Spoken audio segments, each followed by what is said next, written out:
네. 이게 화상병이에요. 네.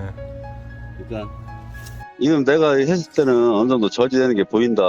그리고 잎을 보시면 빳빳하면서 건강합니다. 근데 안 나왔다는 거는 그래서 다시 한번 또 한 거야. 그 나무를 가지고. 근데 또 안 나왔어. 근데 그 뒤로 지금 더 이상 확산이 안 되고 그대로 있고. 안녕하세요. 농사의 모든 것을 알려드리는 글로바이오 장진욱입니다. 지난 영상에서 PCR 화상 진단 검사 이야기를 전해드렸었죠. 여러분, 사과나 배나무가 화상병에 걸리면 어떻게 될까요? 병균이 세균 특성에 따라 바람과 비, 매개충의 접촉으로 주위나무로 확산하게 됩니다. 동시에 감염된 나무는 가지와 열매가 말라붙다가 수확 불가 상태로 망가지게 됩니다. 결국 폐원으로 가겠죠. 지난번 PCR 검사에서 5주 중 3주는 감염으로 확정되었고, 나머지 2주 중 1주는 화상병균이 검출되지 않았고, 1주는 아주 희미하게 검출이 되어서 실험 오류가 있을 거라고 판단한 현장 관계자들이 한 번 더 재검사를 실시했는데 역시 결과는 같았다고 합니다. 어그저께 조사 나와가지고 5개를 저기 시료 검사를 했는데 3개는 나오고 하나는 희미하게 나오고 하나는 안 나왔어요. 그 나무를 또 따다가 또 했는데 안 나왔어. 그럼 여기는 그러면 그거 약주는 평수는 대략 얼마나 돼요? 여기는 제가 약차로 일반 약줄 때 4차죠, 손으로. 여러분, 화상병이 걸리는 원인이 무엇일까요? 걸리는 원인은 주로 개화기, 벌이나 파리 등 꽃을 통한 전염과 이후기간에는 상처를 통한 감염입니다. 벌 몸에 묻은 화상병균은 얼마나 갈까요? 벌은 60시간, 개미는 48시간이 지나면 모두 파괴되는 것을 관련 연구로 확인하였기 때문에 개화기 이후에는 화상병에 걸린 나무 상처에서 매개충이 몸에 묻혀서 옮기거나 전정이나 전지 과정에서 기구를 통해 감염된다고 보시면 됩니다.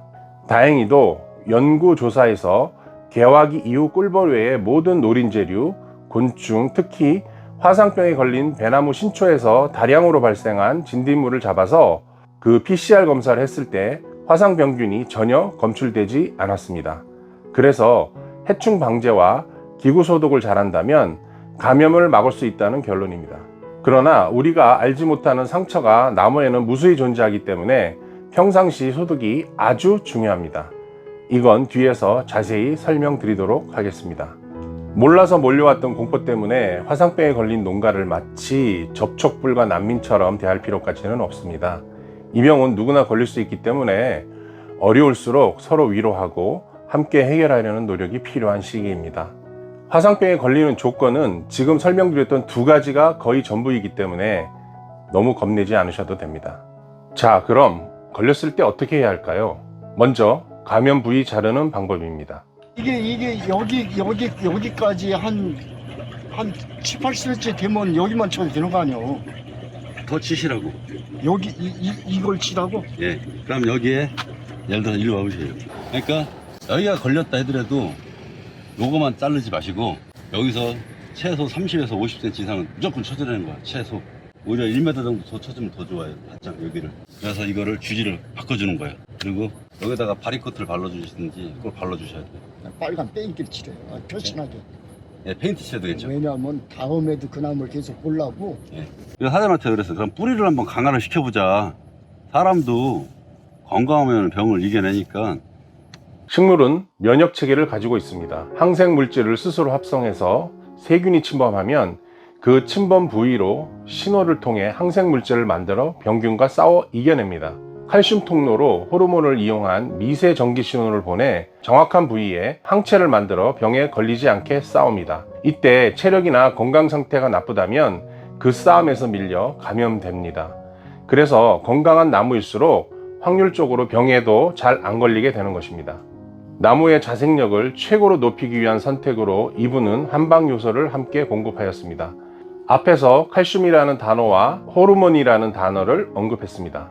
칼슘은 흡수율 문제가 있고 이것 또한 나중에 따로 분석 영상을 만들어 자세히 설명드리도록 하겠습니다. 우리가 관행농법에서 기능적 요구에 의해 설계되어 일상적으로 사용하는 것이 호르몬 제제가 함유되어 있는 자재들인데 과다하게 투여되는 과정에서 나무의 생리활동에 혼란을 주어 면역 체계가 부실하게 운영되게 하는 위험성을 안고 가는 구조이기 때문에 신중하게 사용해야 합니다.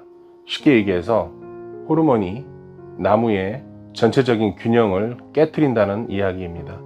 어떤 선택이 과연 우리에게 이익일까 하는 것에 대해서도 시간 관계상 나중에 호르몬 편을 따로 만들어 자세히 다루도록 하겠습니다.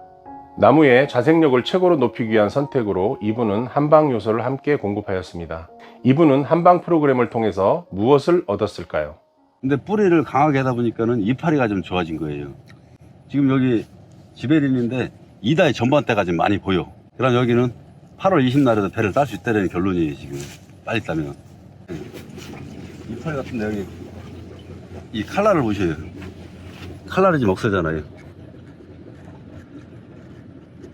그래서 저는 바닥에 일단 실하게 해주고 나서 옆면 시비는 은나노하고 같이 저거랑 주시면은 더 이상 번지진 않을 거라 보는 거예요.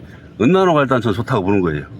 이파리가 아마 다른 집 거보다는 지금 싱싱할 거예요. 좀 만져보시오. 뻣뻣하고. 이것도 날렸어야 되는데 안 날린 거야. 한번 보려고.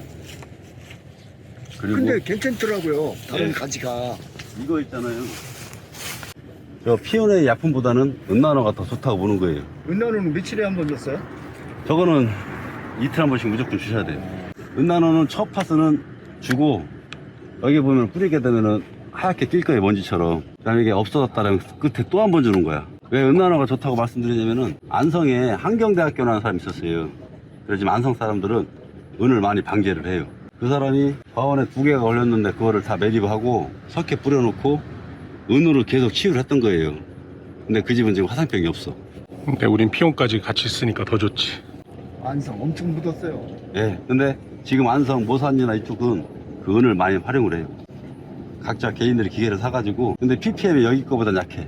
거의 24pm, 뭐 11pm 이 정도 쓰거든요. 저희는 5000 ppm. 5000pp이기 때문에 괜찮다는 거예요. 그거 아깝다 생각하지 마시고 배 하나 더 단다 생각하시면은 한번 사장님이 해까지에다가 1년생 가지 있잖아요. 한 1m 정도 되는 거에다가 5개를 한번 달아보세요. 똑같은 배를.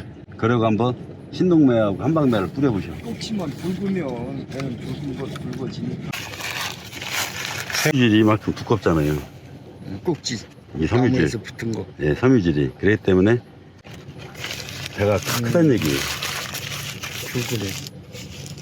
배에 비해서 꼭지가 훨씬 굵으네 지금 현재로는. 예. 그러면 이거는 다 나중에 이 펴지. 펴주면서 다 일자리가 돼요. 펴지. 그래서 비대원이 그거 약재 아깝다 생각하지 마시고 쓰신 만큼 배 하나 더 달면 그 약값은 뺄 수 있어요. 저도 우연찮게 사장님 사과밭에 달게 돼가지고 지금 몇 년째 거래하고 있는 거예요. 그래서 화상병이 온 배나무에 피온과 함께 한방 프로그램을 적용한 후 어떤 변화가 있었을까요? 어떻게 관리했을까요? 집중. 이걸 주면서 그렇게 확 번지고 있지 않다는 거는 그래도 굉장히 고맙게 생각을 하는 거예요. 이게 왜냐하면 이게 걸리면 막 퍼지거든요. 예. 근데 그게 그렇게까지 안 난다는 거지. 저도 지금 되게 궁금한 게 오히려 물차고 약한 나무는 화상병이 들어와요. 지금 여기가 좀 나무가 좋거든요 다. 근데 여기가 좀 심하게 걸렸었어. 그래도 여기는 걸렸어도 이렇게 걸렸네요. 나는 길 옆으로 먹기 시작했어요.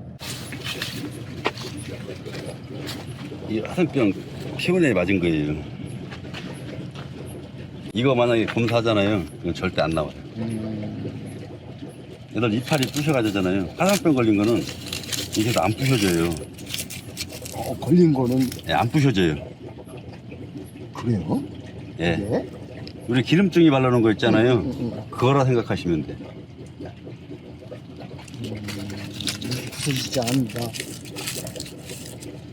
이건 좀 부셔지잖아요. 이건 거의 치료가 됐다고 보시면 되는 거예요. 근데 화상병 있는 나무들은 이렇게 안 부셔져요. 예. 이게 피온에 맞은 저기 벼락을 분 거야, 이거. 한번 걸린 거를 보시게 되면은 이렇게 안 부셔져요. 그냥 어떤 식이 되면은 뭐라고 해야 되나?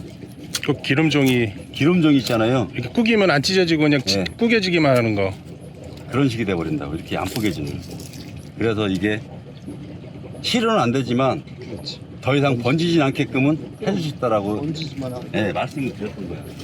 그게 좀 멈출 수만 있다면은 걸린 오염된 거 다 제거해 버리면 정상인 거나 마찬가지잖아요. 치료 뒤는 거랑 마찬가지. 다시 그리고 얘기하면 본판에요. 인편이 약간 이렇게 벌어질라 그랬을 때 그때부터 이걸 한번 접으세요. 그러면은 흑성도 잡을 수 있을 거라고 보는 거예요. 세균을 싹 잡으니까. 나도 일부만 예. 해보려고 그래. 네, 해보세요, 일부만. 이 화상병만 아니면 요새 놀러 다녀. 나는 어디다 일일이 해고 다니고. 그러니까 야, 뭐 열을 한 이틀 만에 한 번씩 주는데 뭐 지금. 근데 이건 제 생각인데 봉지 싸기 전에는 늦춰요. 예, 남들 막 치료시킬 때 전 안 줘요. 왜?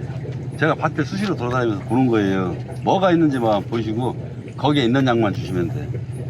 그래서 저는 본판에 그 사람들 다 약을 좀 미리 사놔요. 싸게. 그러면 여기서 쓰는 거 본판에 쓰는 약만 사도 몇백만 원이 절약이 돼요. 그리고 봉지 쌀 때 그때만 좀 비싼 약을 주는 거고, 봉지 싸고 나서는 저는 열흘 간격을 꼭 마시시라고 부탁드리고 싶어요. 특히 지금 같은 타임에는 깍지가 더 극성이에요. 응애도 그렇고. 일부러 울타리 같은 데 풀약을 제가 일부러 안 줬어요. 그래서. 근데 이제 응약을 다 줬기 때문에 울타리만 내일서 풀약을 줄 거예요. 그러니까 회장님도 지금 깍지만 신경 쓰시면 될 거예요. 온도가 자꾸 올라가면은 규제했던 깍지들이 봉지 속으로 들어갈 수가 있어요. 들어가지만 못하게 하시면 돼. 잘 보셨죠? 영상을 통해서 여러분들께서도 자신감을 느끼셨을 거라고 봅니다. 이제 다음 영상은 수확 후기와 자동 피온 살포 시스템을 시범 설치하여 그 운영 상황을 담을 예정입니다. 자동으로 병원성 세균을 소독하는 시설이고, 하고는 싶었지만 기존에 비싼 가격으로 인해 엄두를 못했던 분들을 위해 가성비가 매우 우수한 시스템을 적용할 계획입니다. 밤새 생성해 놓은 플라즈마 살균수를 설정 시간에 자동으로 살포, 소독하는 시스템이며, 가격은 대략적으로 기존 가격의 약 3분의 1 정도? 정확하진 않습니다. 하여튼 낮춰서 공급할 계획을 가지고 있습니다. 인력이 부족한 상태에서 방제를 장비가 맡아서 해주기 때문에 인력 문제로 고통받으시던 농가에선 아주 유익한 희소식이 될 거라고 생각합니다. 지금 화상병을 극복하기 위해 무한한 노력을 기울이고 계신 이 농가 사장님께 모두 응원해 주시길 바라며, 혹여 이로 인해 고통받고 계신 분들께서도 힘내시고 이겨내시길 글로바이오가 응원하겠습니다. 화이팅!